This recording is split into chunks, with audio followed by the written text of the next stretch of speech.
Oke, Dok. Ini apakah menjadi seorang dokter itu cita-cita dari kecil? Atau ada yang mensupport, mendorong, menyemangati? Ya, panggilan jiwa.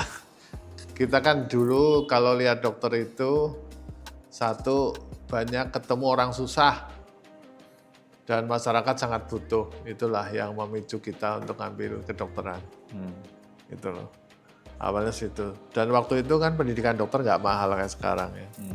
Jadi ayah saya pegawai negeri bisa nyekolahin. Gitu. Berarti memang dari internal sendiri ya, bukan dari eksternal yang mengarahkan untuk menjadi seorang dokter. Internal. Jadi kita lihat fenomena masyarakat. Seperti anak saya kan kalau ibunya praktek dibawa terus, dia lihat ibunya kok banyak membantu masyarakat, jadi kepengen kedokteran. Saya dulu juga seperti itu, walaupun orang tua bukan dokter, tapi kan bisa melihat kalau pas sakit, pas apa gitu loh. Jadi bukan dorongan dari luar, tapi dari internal. Nah, S1 kedokterannya di kampus mana? 11 Maret, Solo. Solo ya. UNS bareng itu hari. Lancar penyelesaiannya? Apakah ada kendala-kendala? Lancar. 6 tahun setengah. 6 tahun setengah ya. Nah, pengalaman yang menarik apa nih menjadi seorang dokter nih? Baik dalam masa dinas ataupun PTT dulunya? Ya, sebagaimana seorang dokter ya, pengalaman menariknya apa ya? Ya kalau kita bisa menyembuhkan pasien ada sebuah kepuasan tersendiri. Gitu aja. Ya. Itu yang paling utama. Pasien membutuhkan kita, itu ada kepuasan sendiri kita untuk segera menolongnya. Gitu. Dulu di mana dinasnya? Waktu setelah lulus tuh di mana? Langsung di Depok. Langsung di Depok. Iya, Depok. Nah itu kan kalau kita lihat cerita itu kan ada orang yang dibayar dengan pisang, sayur. Kalau udah kota besar kan enggak. Untuk Depok apakah mengalami hal itu? Tidak. Tidak. Karena kan masuk kota besar ya. Oke. Kenapa ngambil sarjana? Nah itulah. Nah ya. Karena pada saat sudah jadi dokter, kok kita lihat bahwa semua gerak kita itu intinya ada di hukum. Ya. Aturan, bagaimana kita setiap hari, ya kan, kita harus tahu hukum lah istilahnya. Sehingga saya ambil hukum. Bukan, saya jadi pengacara loh, advokat, tapi saya tidak melaksanakan. Walaupun ada license advokat. Tapi tidak. Hanya ingin tahu agar kita tahu hukum lah. Hukum apapun kita pelajari. Hukum kesehatan dan hukum lain-lain.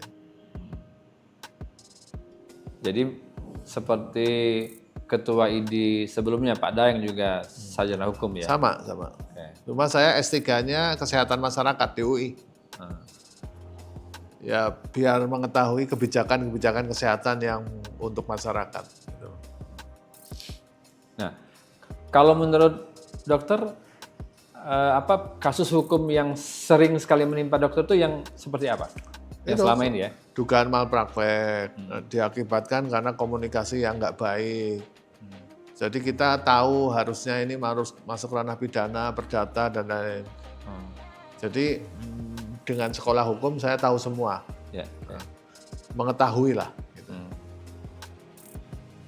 Oke, di bidang kesehatan dalam menjaga kesehatan apa yang dokter lakukan? Menjaga makan. Kebugaran. Makan. Betul. Yang pertama makan. Kalau usia 50 tahun ke atas itu, saya 53 ya. 53 itu yang utama adalah olahraga secukupnya. Secukupnya? Iya, tidak boleh ngos-ngosan, tidak boleh. Apalagi permainan. Yang kedua makan dibatasi. Saya intermittent fasting. Wih. Tiap 16 jam baru makan. Itulah. Jadi agar tubuh mempunyai kesempatan untuk mendetoksifikasi. Kalau untuk olahraganya apa yang dipilih? Tadi golf sama renang. Kenapa memilih renang? Ya karena di rumah ada. Kalau di luar, renang adalah olahraga yang paling aman Paling aman dan ya. paling semua gerak gitu loh. Oke. Kalau yang lain-lain, kalau lari akan numpuk ke sendi, Ya, sendi. Oke. ya kan?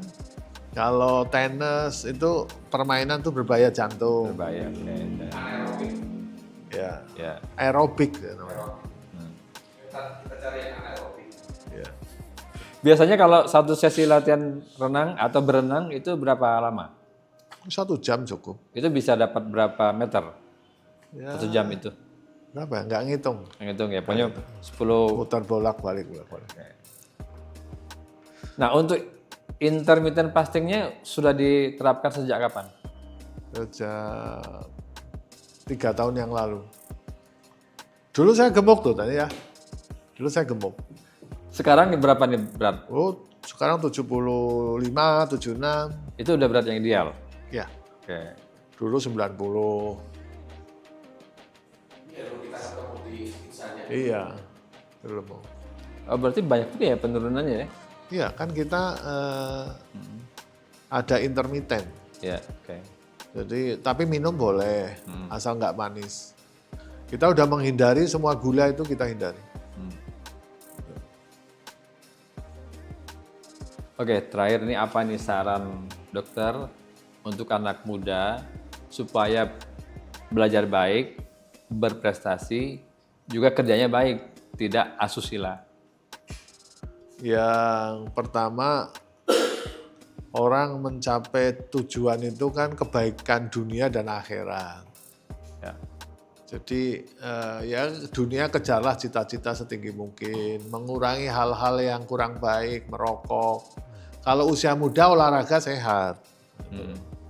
Kemudian dia harus tidak boleh begadang, harus tidurnya cukup. Karena yang di usia muda sering begadang, kadang kalau di usia tua udah sakit-sakitan. Gitu loh. Yang ketiga, semua by proses. Ya. Tidak bisa langsung tiba-tiba Instan. gitu loh. Yang keempat, banyak berdoa, terutama orang tua. Gitu loh. Tapi yang penting struggle dan doa. Itu aja. Khusus untuk dokter apa nih pesannya? Kan sesama dokter nih ceritanya. Ya, untuk para dokter, bahwa selain kita melayani masyarakat, ya, kita juga harus menjaga diri sendiri. Praktek jangan terlalu lama, gitu loh ya. Ya 8-10 jam lah udah cukup. Ya. Kemudian sisakan waktu untuk sosial, untuk keluarga, ya kan. Yang ketiga, utamakan kepentingan pasien pada saat dia praktek. Paling itu. Jadi itu ya, Ya. pesan untuk para dokter. Terima kasih Oke. dokter. Semoga ini menginspirasi pembaca dan penonton Voice of Indonesia. Siap.